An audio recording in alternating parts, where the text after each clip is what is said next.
ताम्रपर्णी जलराशियोगे निबद्ध सेतुं विशिखैर्सङ्ख्यै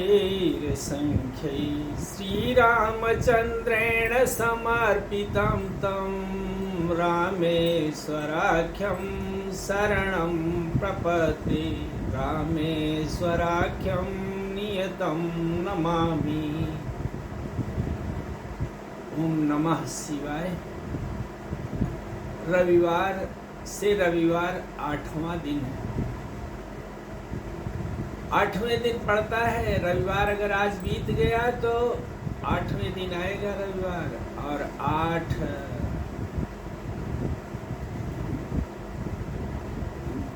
वह गिनती है जो सब में समाहित है। शून्य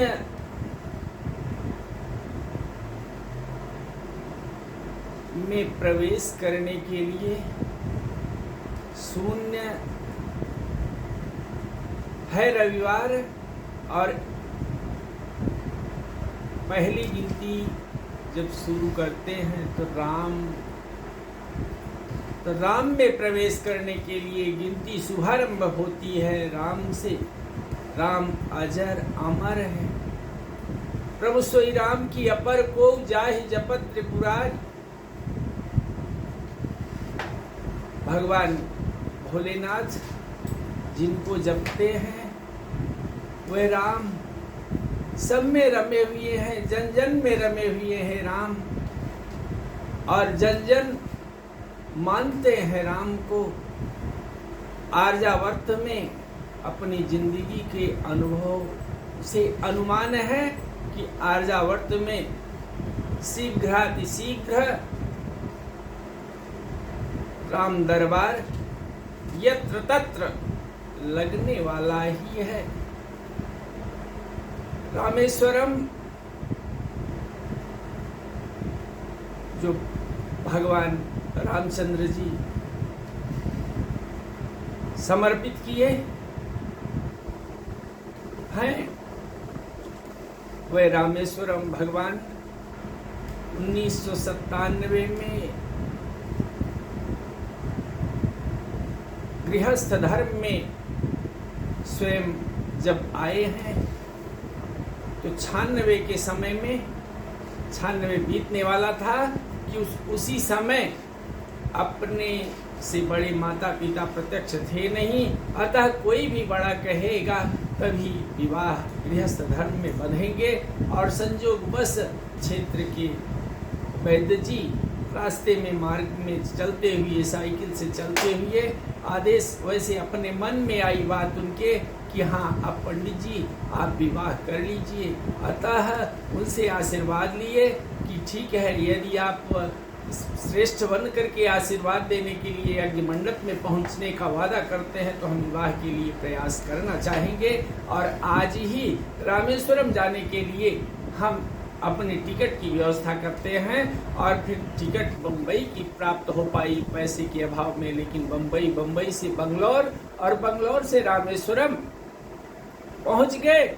और रामेश्वरम जब टिकट हमारी फरवरी में मिली थी और फरवरी माह में 1997 में जब दर्शन के लिए वहां पहुंचते हैं तो भय से ग्रस्त हैं, भयभीत हैं कि यहाँ तो नियम है कि 22 कूप का स्नान है, पंडा लगे हुए हैं कि इतना पैसा लेंगे। अब प्रभु के दरबार में आए हैं दर्शन करने के लिए, लेकिन संजोग बस आप आवई ताहि पै ताहि तहाँ ले जाए, प्रभु का बुलावा था। और हम दर्शन जैसा जान रहे थे, भगवान को बेलपत्र चढ़ता है, धतूरा चढ़ता है, बेलपत्र का चूड़ा भी रामेश्वरम भगवान को चढ़ता है, गंगा जल चढ़ता है। तो जो घर पर गंगा जल था वही लेकर के अपने जैकेट में उपस्थित हो गए हैं कि हाँ हमें दर्शन करना है, कूप आदि स्नान नहीं करना है, लेकिन रुकने का स्थान नहीं मिला था। अतः एक व्यापारी मिल जाता है कि हमें प्रभु का दर्शन करवा देने की कृपा के लिए।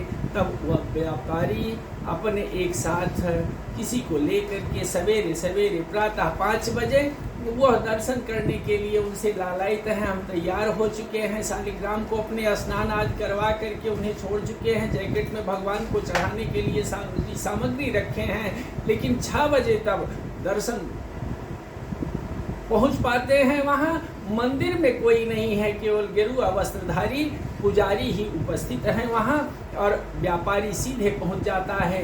ये ताला बेचने का व्यापार करता था और पहुंच जाता है। हम अपने जैकेट में गंगा जल लिए हैं, तांबे का लोटा आज भी लिए हैं। पुजारी से पूछता है कि इसको जाने दो, ये वेद पाठी ब्राह्मण है।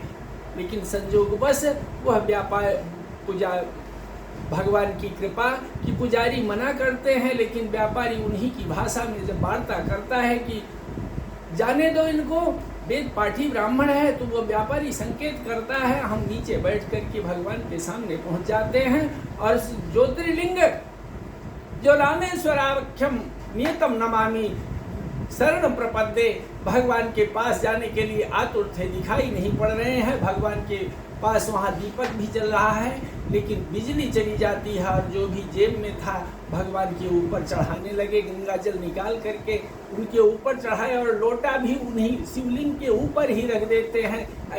ऐसा स्वप्नवत मुझे आज भी लगता है। और जब वहाँ पूजा करके लोटा रखते हैं, उनके ऊपर जितनी सामग्री थी चढ़ाने लगे, बिजली चली गई और तुरंत ही 1 मिनट के लिए, आधे सेकंड के, आधे मिनट के लिए पुजारी भी चला गया। और जब पुजारी आते हैं मंदिर में तो निकालने के लिए कहते हैं, तो यहाँ व्यापारी भी आदेशित करता है कि निकल आओ। हम उनके ऊपर से लोटा लेकर के बाहर आते हैं। आवाज़ सुनाई पड़ती है। जो हमारे साथ में थे व्यापारी जो दर्शन कराने के लिए गए थे, उनके साथ एक लड़का था।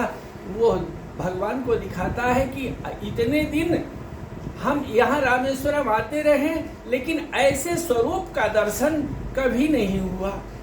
अब ये देख करके आश्चर्य पड़ा कि भगवान का स्वरूप, वो नीली किरणों की आभा, मंदिर में कोई नहीं है। वो व्यापारी कहा कि अब दर्शन हो चुका है तो अब जा सकते हैं। वो वापस आए। परिक्रमा करते समय एक वयोवृद्ध का दर्शन प्राप्त हुआ और वयोवृद्ध का दर्शन प्राप्त कर पाए, लेकिन चरण नहीं छू पाए। मंदिर में केवल वही पुजारी के बाहर, मंदिर गर्भगृह के बाहर वही मिले थे और दर्शन पूरा हुआ।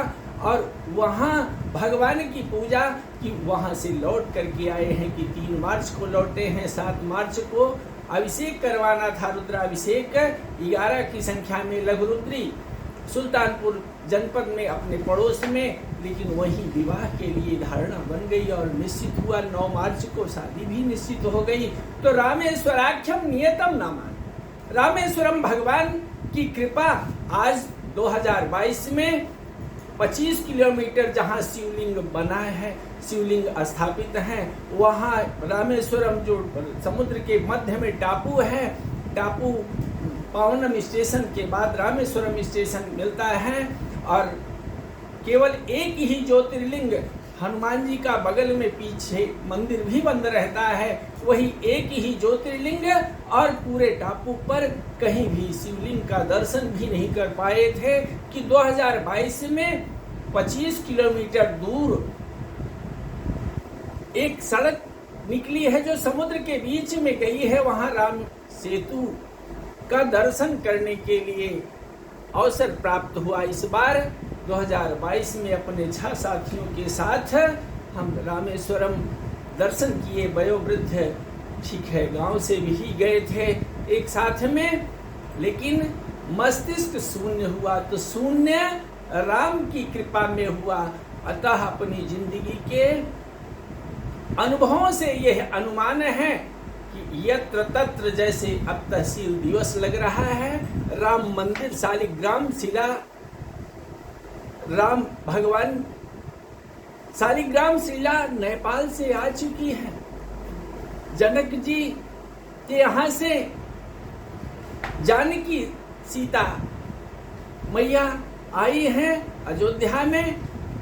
ये है रविवार में जैसे 8वां मार्कंडेय जी हैं, ऐसे ही 8 की गिनती नारद जी जब बताए हैं कंस को कि गिनती 1 से शुरू करें कि 8 से शुरू करें? पहला कौन है? तो पहला रविवार कौन है? लेकिन राम में प्रवेश कीजिए, तब आप एक जान पाएंगे। तो यत्र तत्र राम दरबार जैसे तहसील दिवस है, होता है कि सब अधिकारी एकत्रित होते हैं, विकास के लिए वार्ता करते हैं। तो राम मंदिर जैसे ही बन जा रहा है, उद्घाटन हो जाएगा 2024 में कि यत्र तत्र राम दरबार लगने लगेगा। और जो अपने संस्कार से विहीन हो रहे हैं, वे संस्कार अपना जगाएं। पहले था कि विप्र जो पांडित्य धर्म करते थे, एक पंडित दूसरे पंडित को अगर टोक देता था, देख लेता था कि ये विश्राम कर रहे हैं, सो रहे हैं, दिन में वो सर्व से झुक जाते थे। तब मृत्यु तुल्य कष्ट का अनुमान होता था कि एक विद्वान अगर टोका गया कहीं, आज कमाने के लिए हर स्थान पर ब्राह्मणों की भी संख्या, संस्कार इस तरह से है कि वो भी सो रहे हैं, दिन में वे भी सो रहे हैं। एक दूसरे को टोकने वाला कोई नहीं है, केवल उधर भरे सोई धर्म सिखावे। लेकिन यत्र तत्र राम दरबार अब लगने वाला है, अतः सब सजग हो जाइए। बोलो सीताराम की जय।